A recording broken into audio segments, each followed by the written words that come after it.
I know what you're thinking, who cares about AM radio anyways? And up until a few months ago, I would have agreed with you. But then, something happened. I think it was a weird feeling of morbid curiosity beyond anything else. I've always loved the radio.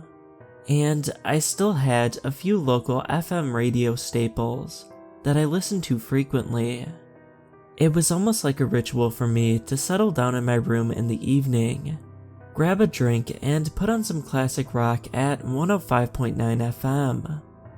One night, out of boredom more than anything else, I switched my alarm clock radio setting to AM, and started switching through the stations. Most of what I heard was a bunch of static in between talk radio stations. Felt like I was wasting my time, but I kept going. Felt like if I tried hard enough, I could maybe find some sort of gem of a station. I turned the radio dial to its very fringes, and at the absolute edge of accessible AM channels, I started to hear a whisper in between the static. It took a few minutes to get the station quite right. It was so hard to hear clearly that it almost felt like the station was keeping itself hidden or something. But I was now there, listening intently to this weird, hidden, whispery station. "How do you have fun, stranger?" was the voice from the radio, whispered yet croaky. Strange, it felt like it was the start of a monologue, so I waited for a follow-up. Instead, silence for a minute. Then, "Well," the voice followed up. I laughed. It felt like the station was maybe all about playing a prank on the listener or something. Just to play along, I followed up with something stupid. "Getting late, I guess," I said half-jokingly at the radio. I knew it was a bit crazy, but I wanted to commit to the bit. About another minute of silence, and then, "Thank you for trusting me with your secret," came the voice from the radio. Huh? I kind of shrugged it off and thought, "You're welcome," in my head. But I left it there. I kept listening after that, but it was a bunch of very incomprehensible whispering. Almost felt like it was in some sort of other language. I eventually tuned it out and went back to my standard evening ritual. A few days passed and I thought, what the hell? I switched the radio back to AM. Spent that agonizing few minutes getting the dial just right, and returned to the station with the croaky whispering. Something strange happened. It's almost like when I fully tuned in, the speaker on the other side was aware. Almost immediately, he stopped his whispering and there was silence coming from the radio.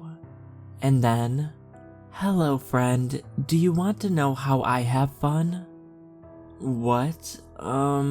Yes, I'd love to know how you have fun, I said to my clock radio more formally than I anticipated. Silence. Then, "Can I trust you with my secret?" the voice asked. I was still weirdly convinced this whole thing was pre-recorded or something. There was always a good amount of silence between when I answered and when the radio voice would actually respond again. "Yes, you can trust me," I said. "Good." The voice responded immediately. The promptness of the response took me aback. "How I like to have fun is," the voice continued, "I like to drink." "Oh," I responded. "That's actually super normal. I think we all do if I'm being honest." Silence. Did I offend him or something? "People, I like to drink people," he said. What? Silence from the radio. I didn't say anything back this time. I just stared, wondering. What kind of AM station would be pulling a long-running horror bit like this? Just seemed weird. A few minutes passed, still nothing but silence. I wanted to switch the station, but a part of me didn't feel comfortable making a move. Finally, he broke his silence. "My secret is safe with you, yes?" I couldn't muster up a response, so I just kind of nodded. "Thank you," he responded. I was tense. Thankfully, he switched over to his whispery gibberish after that. I let a few more minutes pass, and then I switched back to FM and called it a night. The experience was weird enough that I spent a lot of the next day Googling around for the names and details of all the local AM stations. Turns out there wasn't a recorded station anywhere near where I had taken my AM dial. I looked up some of the details of the station. Low whispering in another language, an AM channel that asks for secrets, and likewise, couldn't muster anything up. I did the mature thing and decided to move on with my life. That was until 2 weeks ago. I came home drunk on a Friday night, and I felt curious. This time, I was armed with liquid courage. So I turned on my clock radio, switched to AM, and went to the fringes of my dial like I always used to. Something strange happened this time. The station was gone. I was sure of it. There was no low whispering, no familiar voice, just a sea of static as I scrolled through. I started going back through prior AM stations, looking for any sort of familiar signal. I must have spent an hour doing this. Finally, I'd taken the dial all the way to the other end, the other fringe of stations. It was more of a last-ditch effort than anything else, and surprisingly enough, I heard that croaky whispering again in between all of the static. I hunkered down and honed in on the station until I was fully tuned in. There he was, whispering, faster than usual this time. I heard laughter between his whispers this time. It felt like this was a more energetic broadcast. It took him a few minutes this time to realize I was there. Slowly, his whispering dissipated. We were back in our silence together. I was able to have a drink. "You were?" I said back. Silence. "I'm grateful for those who keep secrets. Your trust allowed me to have fun," said the voice. "As your friend, I'd love to know more details," I said back. Keep in mind I was drunk, and had convinced myself this was all bull. A pause.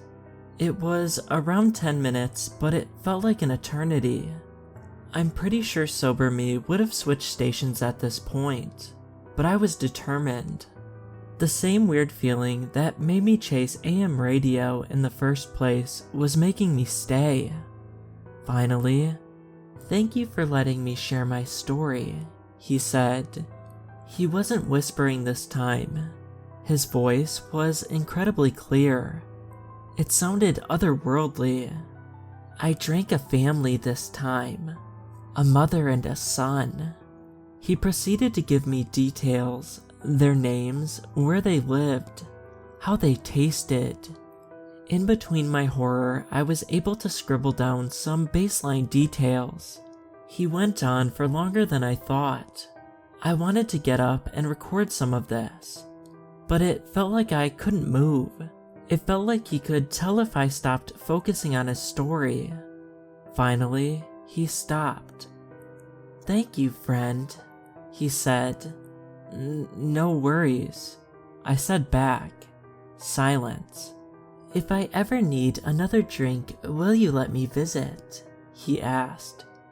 Damn, why did I tune into this station tonight? What was I thinking? I slowly moved to turn the dial. Part of me just wanted to smash the alarm right then and there. Friends should know where each other live. Will you tell me where you live? My hand was closer to the dial. Are you Michael? Is your address 51? I turned away, flicked the switch back to FM, and then I'll level with you. I smashed the damn thing right after. In case you were wondering, yes, he had my first name right, and it sounded like he was en route to getting my address correct as well. I couldn't sleep that night. I haven't slept very well since. Eventually, I mustered up the courage to Google some of the details he shared with me. As it turned out, there was a very grisly crime scene in the same area he described. The names hadn't been shared to the public, but it was a mother and a son. But the weird thing was, this happened all the way on the other side of the county. So here I am now. I won't take the car with anyone.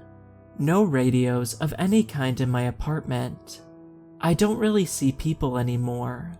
I don't want to risk the chance that I accidentally tune into that station, and that creature finishes saying my address. Screw AM radio.